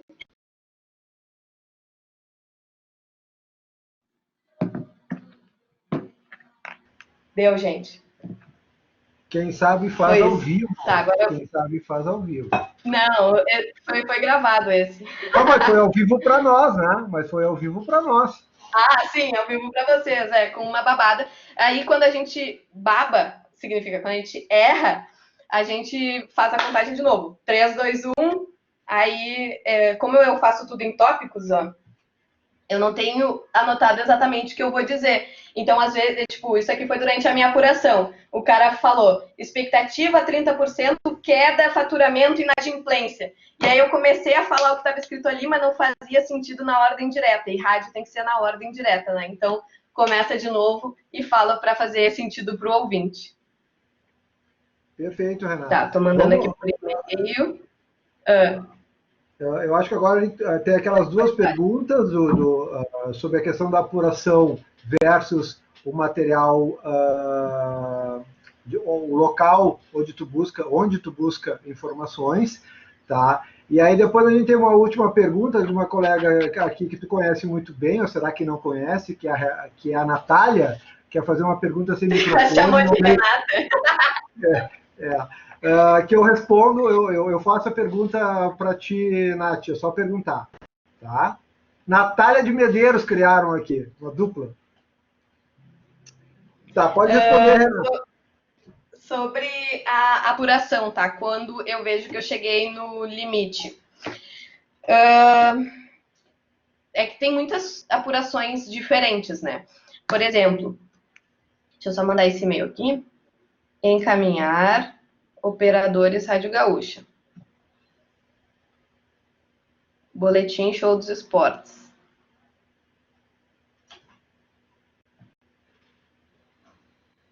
Foi. Perfeito. Tem vários tipos de apuração, né? Hoje, por exemplo, na minha pauta estava o julgamento dos expulsos no Grenal. E aí, como que eu vou apurar algo que ainda não foi divulgado, né? Então, tem que estar em contato com o departamento jurídico do Grêmio, estava com o Grêmio. Aí eu falei com um dos advogados, ele falou, não, porque essa semana ainda não vai ter, porque não sei o que, então, tá, mas por que vocês acham que nessa semana ainda não vai ter? Não, porque a Conmebol fica se enrolando e tal. Tá, mas por que a Conmebol fica se enrolando? Não, porque não é prioridade e tal, não sei o que.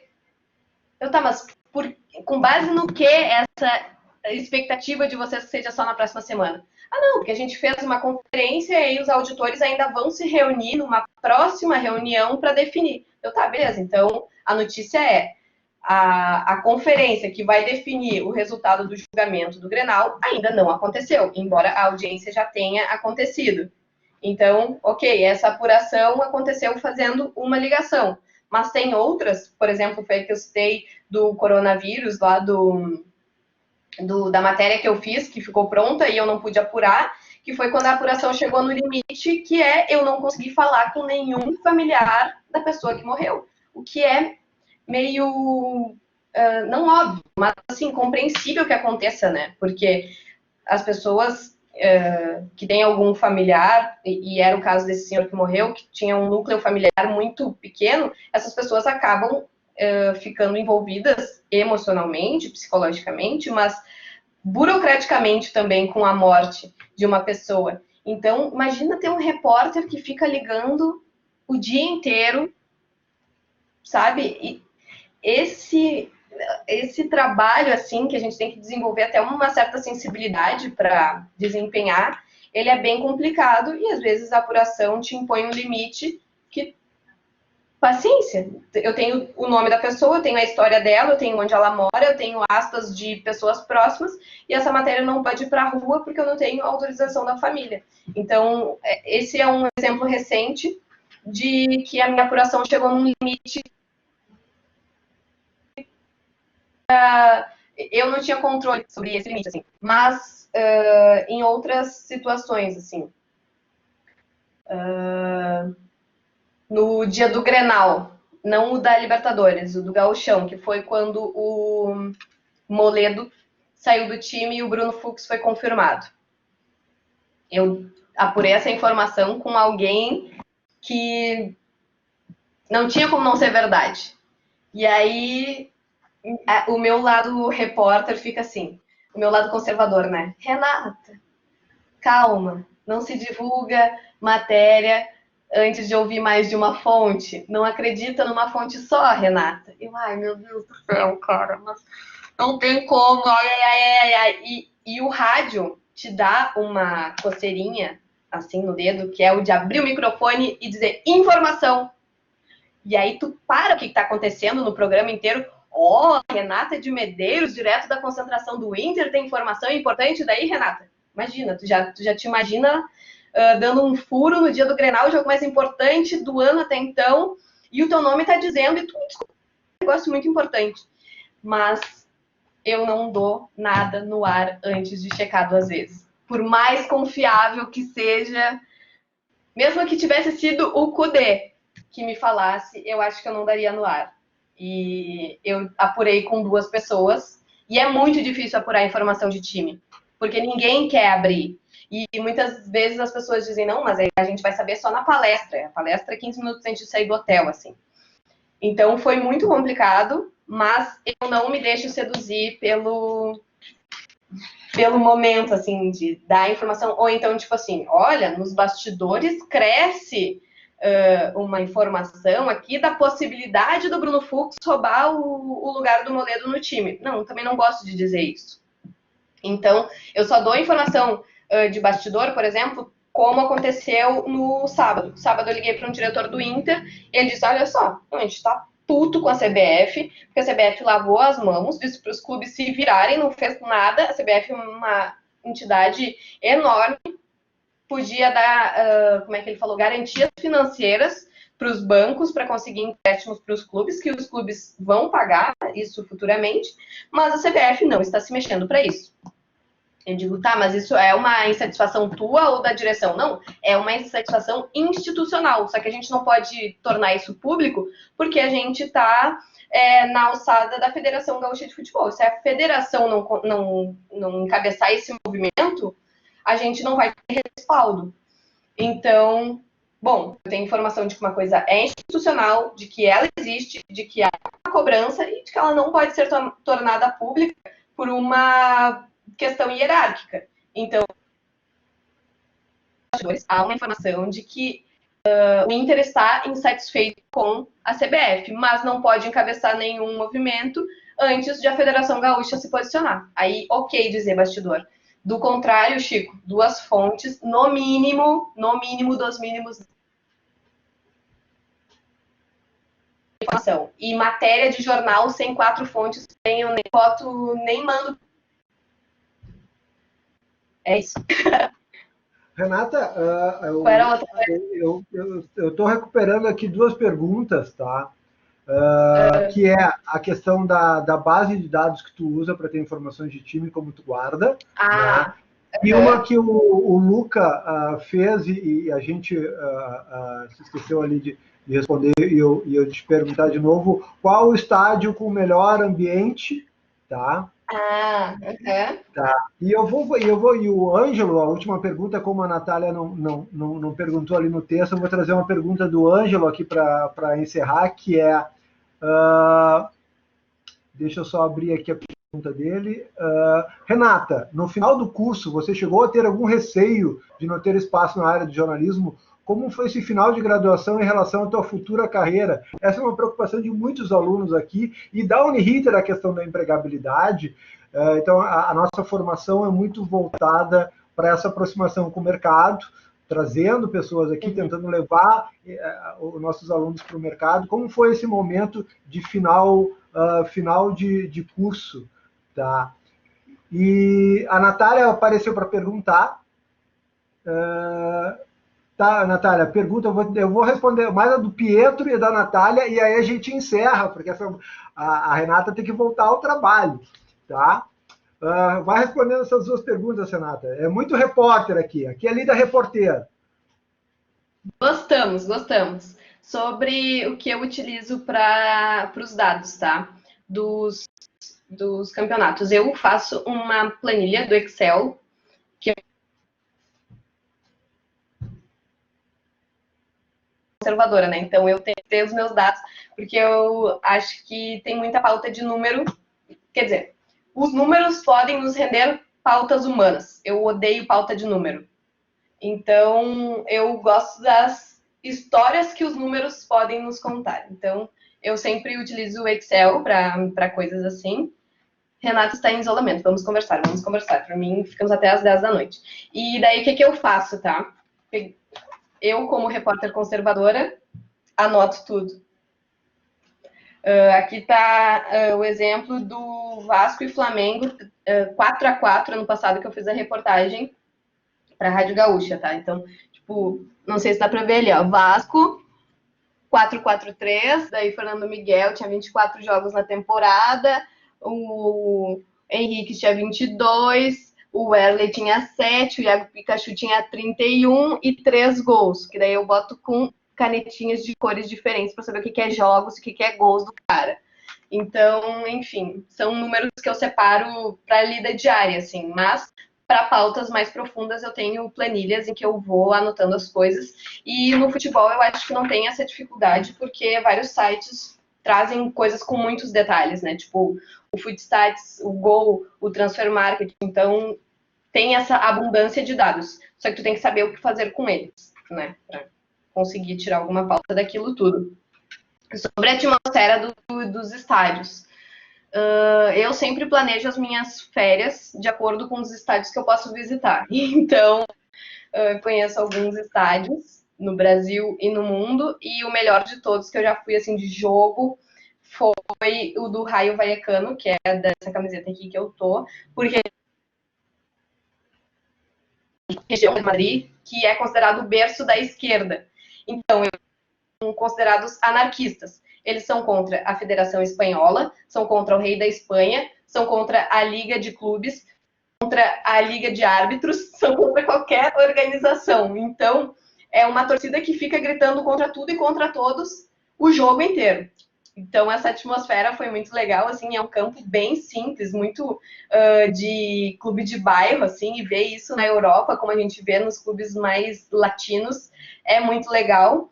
Outro estádio, outro time, assim, tem essa vibe mais latina, é o Betis. Eu fui no jogo lá de Sevilha, mas os estádios mais Nutelas que eu já fui foram o do PSG e o do Real Madrid. Tipo, parece que tu tá num teatro assistindo. Casualmente tem um jogo. Tem aquecedor, tem internet no estádio, tem o tio da pipoca passando de 2 em 2 minutos e tu nem precisa levantar a perna para ele passar. Como assim? O tio da pipoca tem que te incomodar, tu tem que erguer aqui assim, ó, passa. Não, lá tem espaço para tudo acontecer, que história é essa, sabe? Então, esse é o relato de vibe, de clima, assim, de estádio que eu tenho fora do Brasil. Qual era a outra pergunta? Do Pietro. Sim, muito legal essa pergunta, Pietro. É o Pi, meu colega lá de RBS. Muito legal essa pergunta, porque eu andei me estressando esses tempos com isso. Isso está sendo gravado, será? Ou eu posso falar? Sim, não, está sendo gravada para a posteridade. Então não tá. Tem off aqui, não temos off.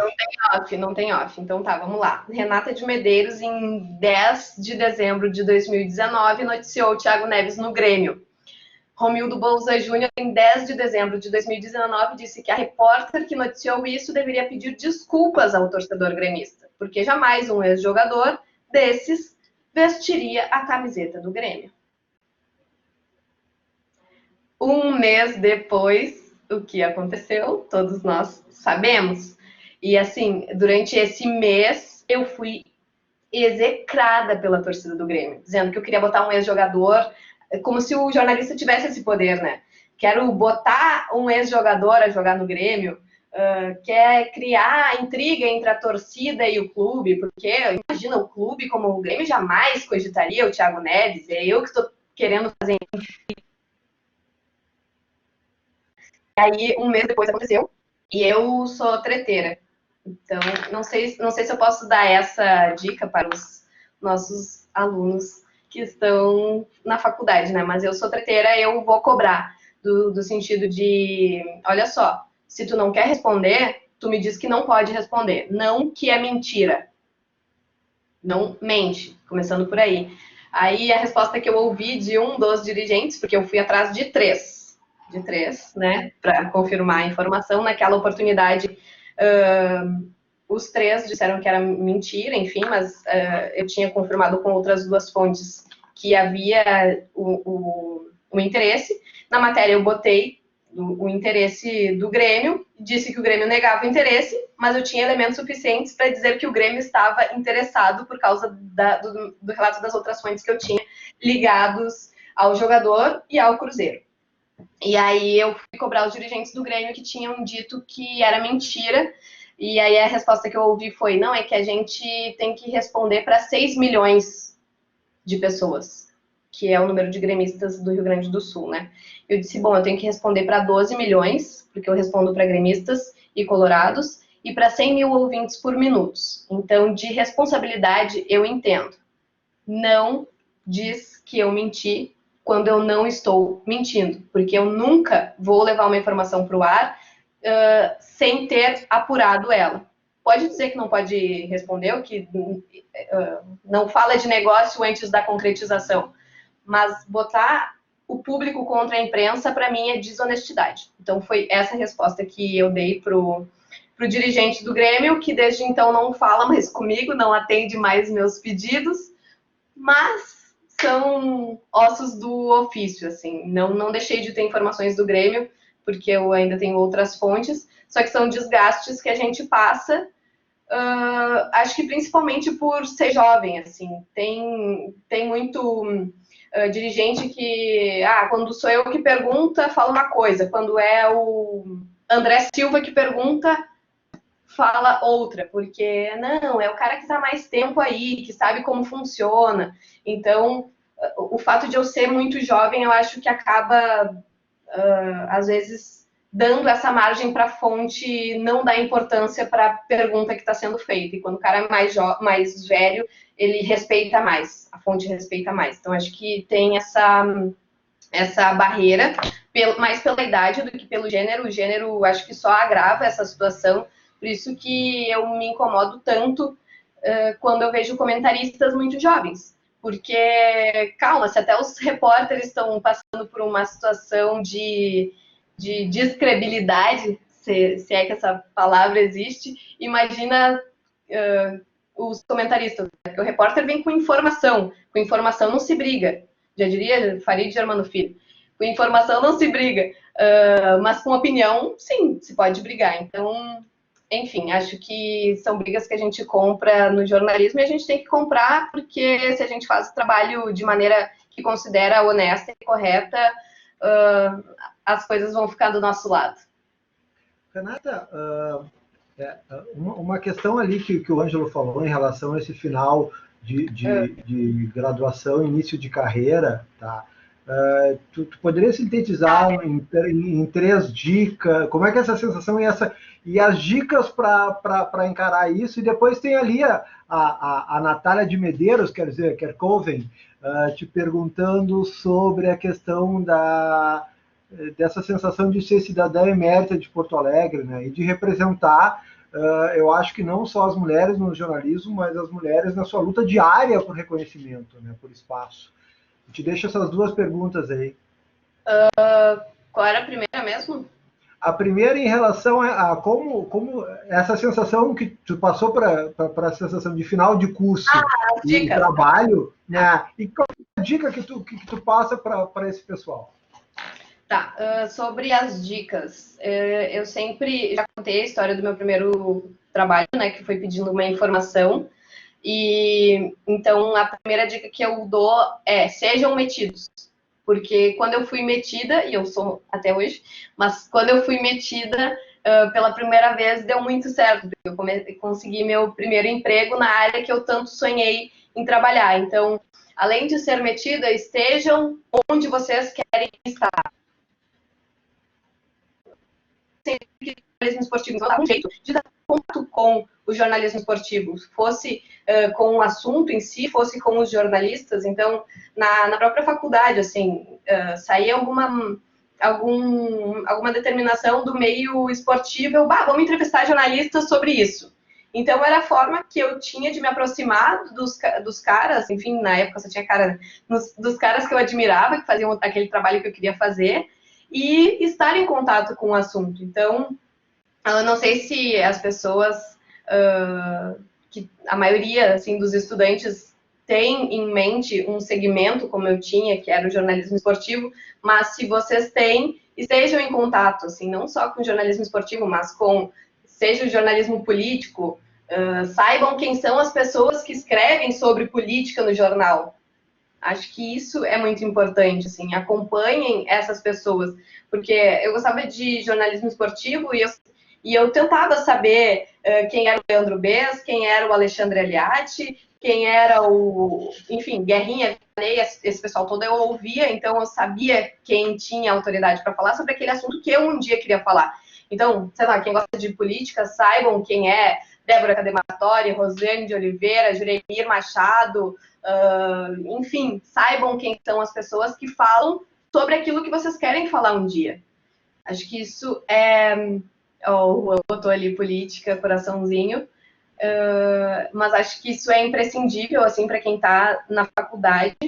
E eu lamento muito, assim, lamento muito não, mas eu não tenho muito essa experiência de não saber o que fazer logo que estivesse formando, porque eu estava me formando, trabalhando, e já com ali, com o gestor da Gaúcha dizendo, não, quando terminar aí a faculdade e tal, passa aqui que a gente vai começar esse trabalho parecido com o que faz na Zero, a gente vai começar na Gaúcha. Então, não sei muito como dizer essa incerteza, assim, de fim de semestre, de fim de graduação, aliás, eu imagino que seja bem conflitante internamente para as pessoas que passam por isso, mas eu me arrependo, por exemplo, de não ter feito durante a faculdade um intercâmbio da B. Então, quem tiver a oportunidade de fazer, eu aconselho muito, porque hoje, com 27 anos, é uma coisa que eu sinto que falta no meu currículo. Eu participei da seleção do Passaporte Sport TV para a Copa de 2018, cheguei na etapa final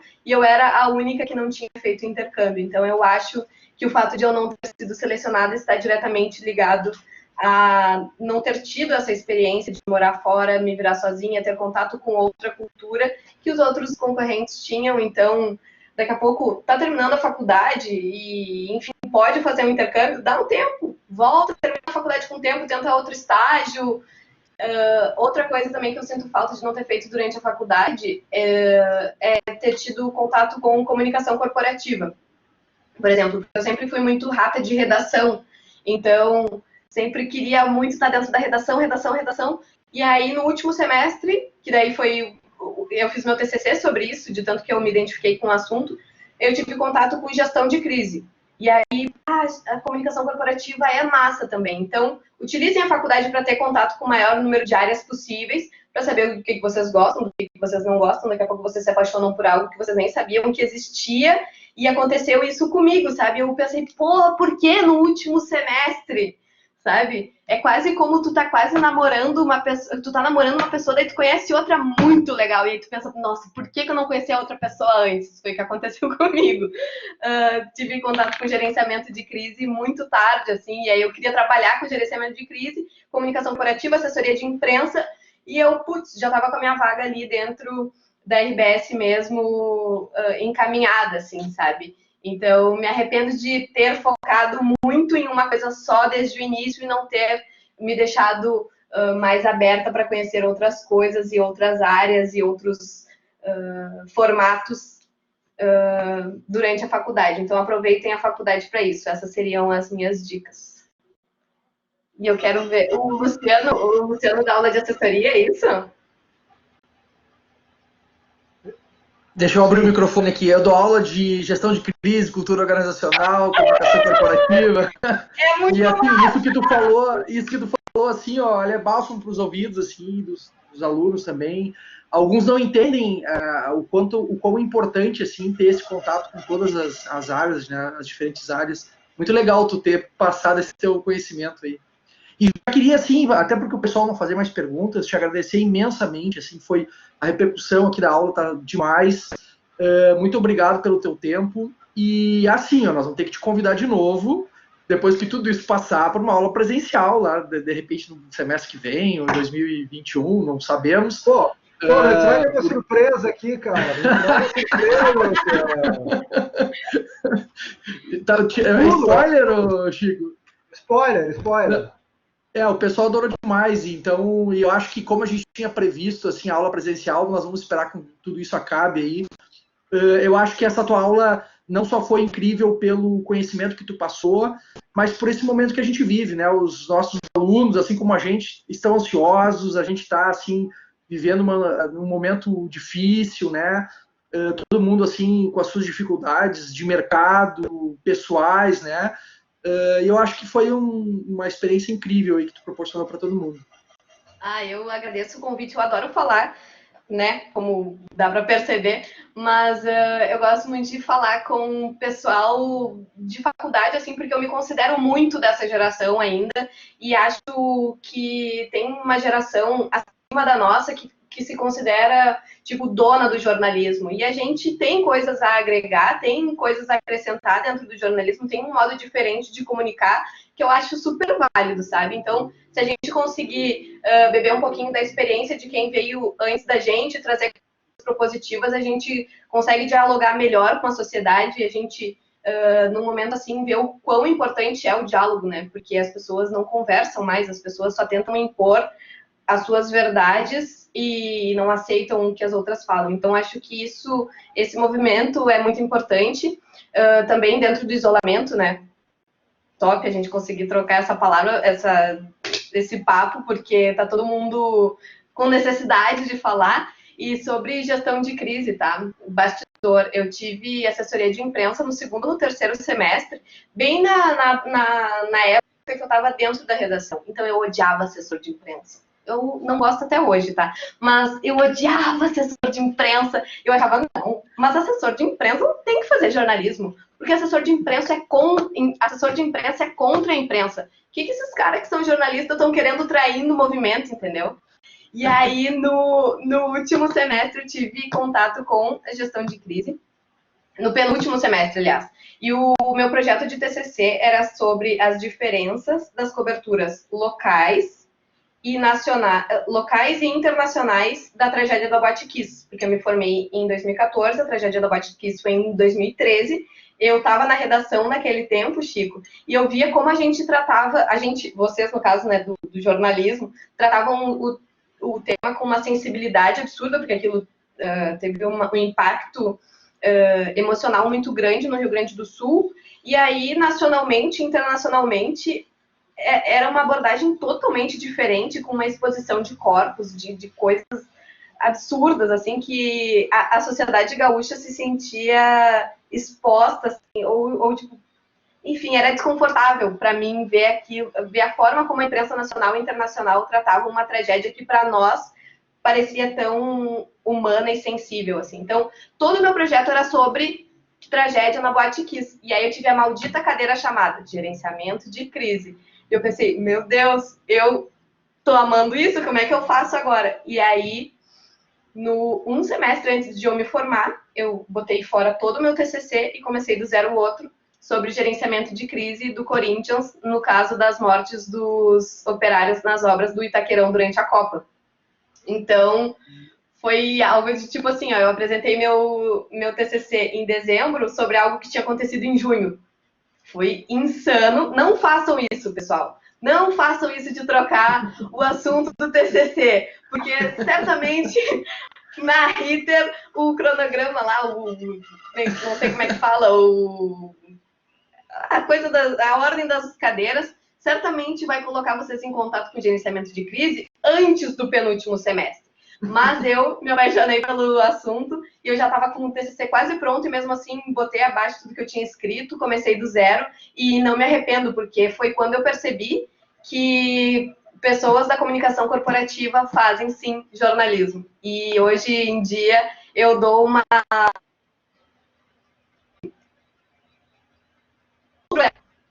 sobre comunicação corporativa e foi algo que agregou muito, assim, para minha visão humana da profissão, sabe?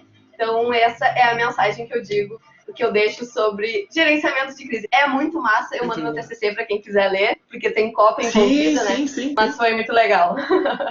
Renata, muito bom. Eu fico bem feliz, eu acho que todos os meus alunos aqui, bem feliz que tu conheceu o gerenciamento de crise quando tu já estava apaixonada pela Lida Reporteira. Assim a gente ganhou a repórter e deixa para outros gerenciarem crise. Mas daí o que eu faço, Chico? Eu crio a crise. E daí é o que eu falava, né, para as pessoas que, assim, eu comecei a estudar isso em 2014, né? Então, pensam que isso 6 anos atrás. E aí era um assunto muito dos RPs ainda. As pessoas diziam, não, mas como assim um jornalista está estudando sobre gerenciamento de crise? Na época era algo tratado com estranhamento, assim, sabe? E daí eu defendia, não, um jornalista pode trazer isso sim, porque a visão da imprensa do outro lado do balcão é extremamente necessário para tu saber quais são as tomadas de decisão que tu tem que ter na hora de uma crise. E tanto que a abertura do meu TCC é relacionando um conceito de noticiabilidade do Traquina com um conceito de crise do Forne, porque são coisas muito parecidas, assim. E aí... Não, desculpa. Não, cortou aqui. E aí os caras da RP dizem, olha, gente, esse é o Afonso que acabou de subir aqui. E aí os caras da RP diziam que eu tava me metendo numa área deles e tal. E eu disse, não tô me metendo numa área de vocês, mas assim, o RP, ele acorda pensando, vou fazer o dia de quem melhor hoje. E o jornalista acorda pensando, desculpem o palavreado, tá? Mas vou foder o dia de quem hoje? Então, esse pensamento é muito bom para quem gosta de gerir crise, né? Só quem gosta de fazer crise sabe como gerir uma crise. Então, acho que a relação do jornalista com a crise, ela é muito estreita, seja gerenciando, seja cobrindo e noticiando ela. Renata, eu já vou antecipando aqui para os alunos, a partir do spoiler do Luciano, né, que eu e a Renata temos pensado aí, tão logo a gente volte às atividades presenciais, a fazer o convite surgiu numa aula de jornalismo guiado por dados, né, e a ideia é que ela volte numa estratégia aí mais de oficina, de interação e de ajudar vocês a pensarem em jornalismo de dados. Então, voltaremos, essa aula presencial, ela só foi adiada, tá? E dito isso, Renato, eu fico muito, muito feliz. Eu me lembro quando tu começaste lá na redação, vendo agora tu conquistando corações de jovens repórteres. Assim, isso me deixa muito, muito feliz. E aí eu acho que dá para encerrar com uma pergunta que te foi feita pelo Mauro, pelo Mauro, que é, tu não pensas em ser professora no futuro? E eu já te digo, olha, tu tem a pegada, viu? Olha, professora Downy Ritter, vamos deixar bem claro. Bom, eu vou deixar o contato do meu empresário aí, do meu procurador. Não falo sobre questões profissionais, assim, não. Contratuais, tá certo. Mas, assim, eu como professora, é quase eu como assessora de imprensa, assim, sabe? Era algo, para mim, impensável antes de ter acesso. Acho que o meu pensamento, ele abre muitas abas, e vocês, professores, têm uma habilidade que eu não tenho, que é de fechar abas abertas. Então, acho que eu não desenvolvi isso ainda. Assim como o comentário, acho que eu tenho muito a construir na reportagem antes de ser referência em alguma coisa. E o Chico é um repórter assim que, para mim, sempre foi referência por causa da apuração, e isso dá a ele a condição de dar aula. E eu acho que eu não atingi isso, então talvez um dia eu pretenda ser professora, mas acho que esse dia ainda está meio longe ainda. Olha que eu já trouxe o Cid, hein? Olha que nós já trouxemos o Cid, hein? A gente age rápido. É verdade.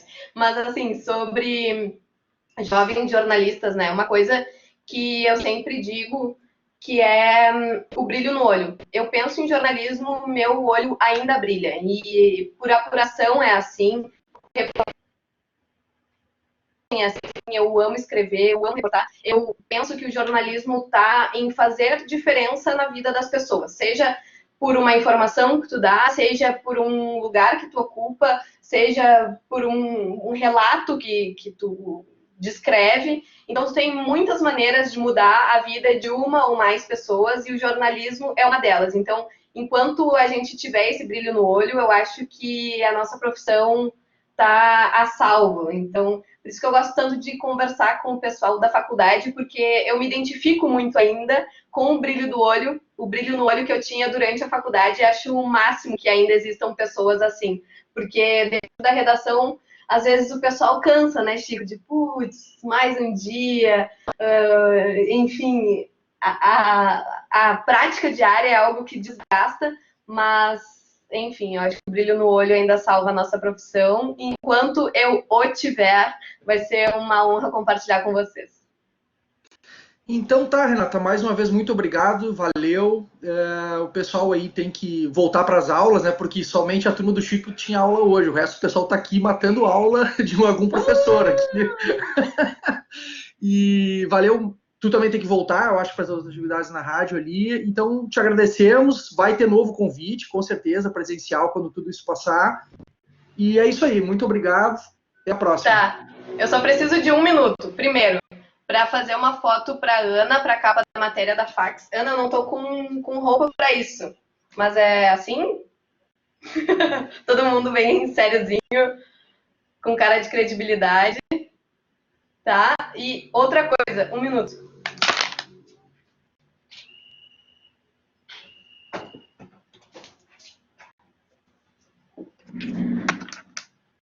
Deixa eu ver onde que eu tô aqui. Deixa eu botar minha tela grande. Não tem como? Tá, vou tentar que apareça aqui, tá? Gurias. As embaixadinhas. Foi que deu. Meu espaço tá muito limitado. Tchau. Muito bom. Tchau, tchau. Até mais. Tchau, pessoal. Valeu. Obrigado pela presença, pessoal.